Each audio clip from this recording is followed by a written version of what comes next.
pour un monde qui s'ouvre.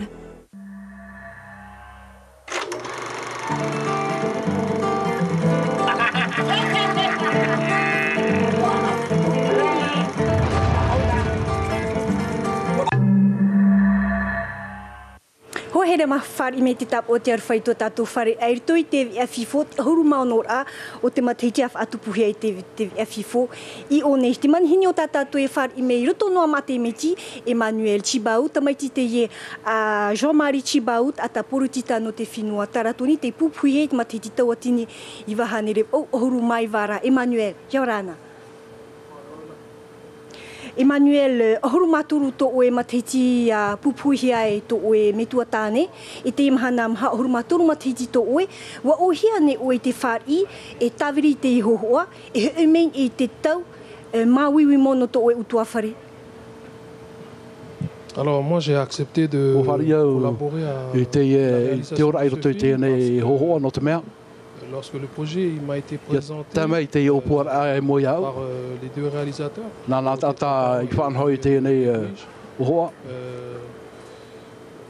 c'était 3 ans avant et je voulais, en participant à ce film, apporter un éclairage sur la personnalité de Jean-Marie Chibaut. Au moment où le projet il est arrivé, le rapport que la société civile elle avait avec les acteurs politiques, ça s'est limité simplement aux accords de paix. Pour moi, il était important de prendre mes responsabilités vis-à-vis de cet héritage, de comprendre pourquoi il y a eu ces accords de paix, pourquoi il y a eu ces accords, ce qui a été son cheminement personnel à lui. Et donc, du coup, en étant parent aussi, ce que j'ai voulu faire à travers le film, c'était reporter les questions que mes enfants me posent. Ia I te mai te tātai te wira e wihia mai au e tau me toa tamari Nurira o I whari ai I tēnei hoa e pahono ai tau so mau wira pahono o te wira tau mo tau so mau tamari E nei te huru o tau me tua tāne so mariki bau Emmanuel, au nom du Père, du Fils et des Esprits, hitu horuminiti tavrihe Emmanuel Debouige et Dorothée Tromparon, fatouhiana te Foulala Production, Grand Angle Production et France Télévisions, te mete te tu au te hoa. Pendant toutes ces années, personne n'y a jamais touché. Ni maman, ni mes frères, ni moi. Ça peut paraître étrange, mais c'est comme ça. Cette mallette est restée fermée depuis le jour de ta mort. Suis-je bête? Wow. Je regardais les nouvelles. C'est la date de quelle date ça? Ça, c'est le jour même. Jeudi 4 mai 89.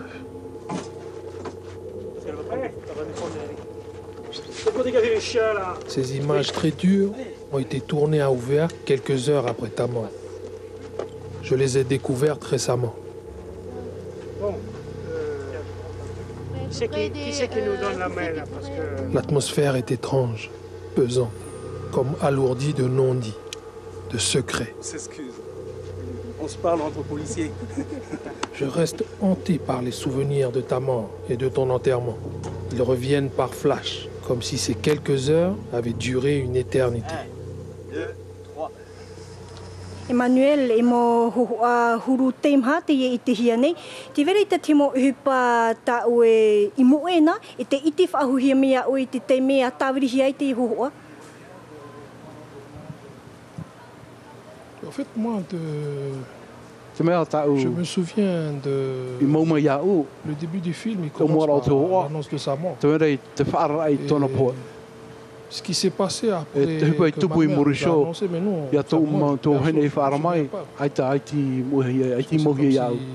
on m'avait jeté dans un... Comme le vieux, c'était quelqu'un de... I te hina aro whaahuha man aua rera aitahoa oe, aitahoa tra...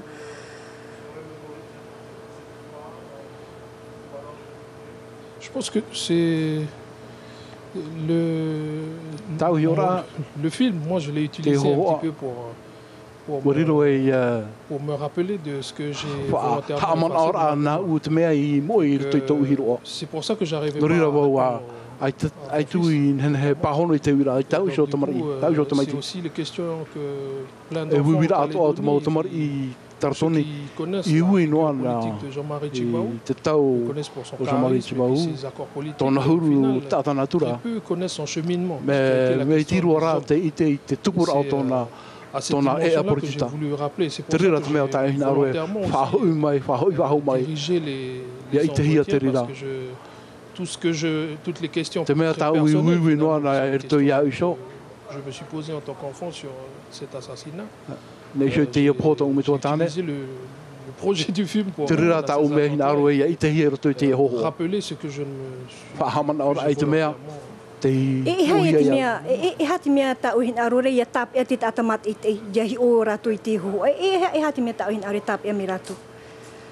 Ce que moi j'attends du film, c'est d'abord que ici, au Fénois, les Mahoï, le peuple d'ici,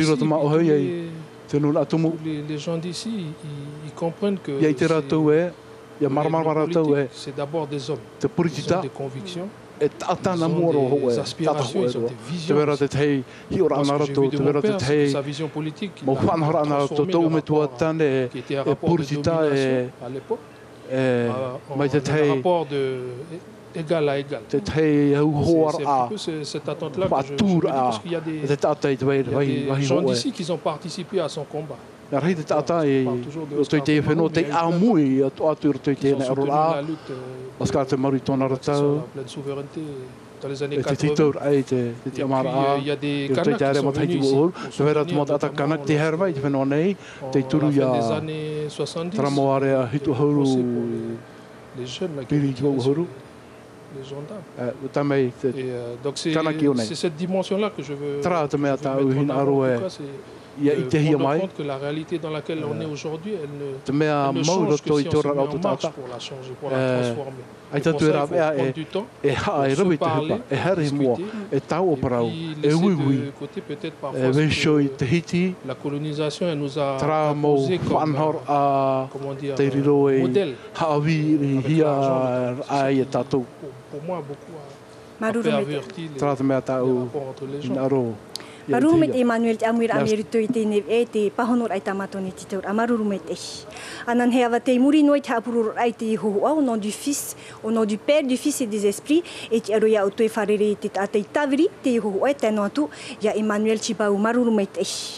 E no te whaahanana I ohuru maonor a o te mateiti a whaatupuhia I te FIFO. Nā te te no te mahene I pap e mei te ho a whaatia nianir a I te no te mateiti wa wharerehi atu ho e o raua I ruto I tāna pia uhupara I tiper u era te moho atawirihia mei Christian Dezo. I ruto I te pia I te ho o te ohuru maonor a o te FIFO I te whatuar ahia. E piti rau I pahonoi te tatau a mate te whaatupuhia I te tomte a FIFO o kahia baldaris ta matui wharere I orani te a Greg. Wam e hiei te me tawirir a hohoa. Te anir a e whatuhia I maha hohoa e piti au te tumu prau e piti e mea te a ma. Wahin aru kahai e orani te a e haafof ai te prau o te veine. Te veira hoa te hin aro e haafof ai te veine. Aita hau I rawehi te mo mateiti eri. Mea puei atua te mo o te hohoa. Te au atua ta te hohoa I whai tērā. Ia hi ohia te peu tumua te tei maunun ano o te ania e prau heito te uwhi. Whaarirohia e ma a manamana. Nā te rirei tura e a maua e rawe te I hohoa.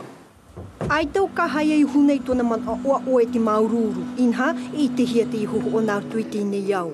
O noho I av e te haara, ia I te hia tarawa o hupa.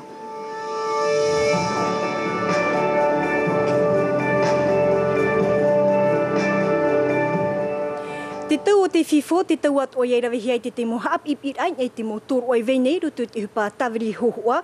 Heo me tātou I te iepo, I te haap ipir ai rawehi ara, te tūr ai te reo, in ai te mo hohoa.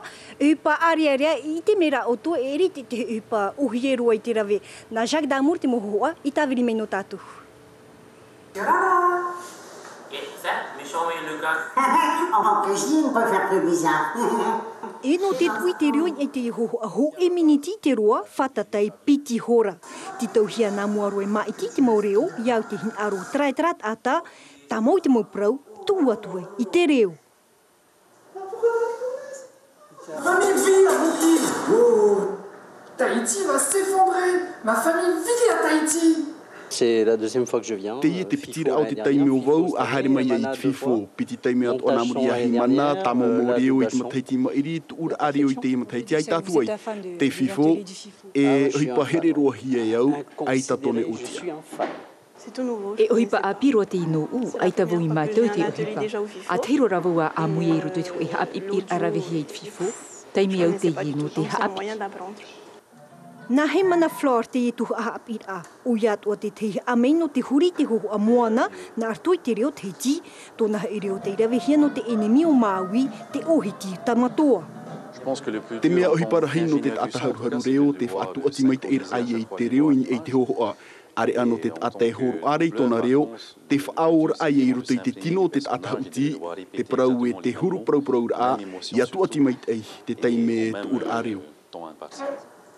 Piti hora hupar ano te e hoho aho e miniti e hai e te huru i aroar i e. E whia i he peto maha ara, nā te rira noe whaai te mai e ere i te hupa. O hie. Traho tātua ta e atu e hi umina tātua i te tare nō te moho e hapurorohi atu wanan hei, i roto i te pian e muri awai, ha ama te torav o i te pepe te hohoa Island of the Hungry Ghost, e te hohoa hope a Marks of Manai, te hora huruminti tu e horai vae, te piar hei, te hora ho e te awatea, te ho autararia Gurumol, whahope atu i te hora huruminti tu e horai vae te po, e te ho ataratoni, Cyril Maparkanak. E hat o e am o hei a tātou, oti tātou ho atmat e hare atu e pati e tatato hohoa I maiti, tatato hohoa I au, wa nene ia te mo awhata no te rira anan hei po, e piti tatato manihini, piti hoa tatato he hafofa, te prau o te rere, e te prau te vhene taia no te whenua e here, tra wharere ai tato anan hei po, parhei e ia meit ino o tui te ipu.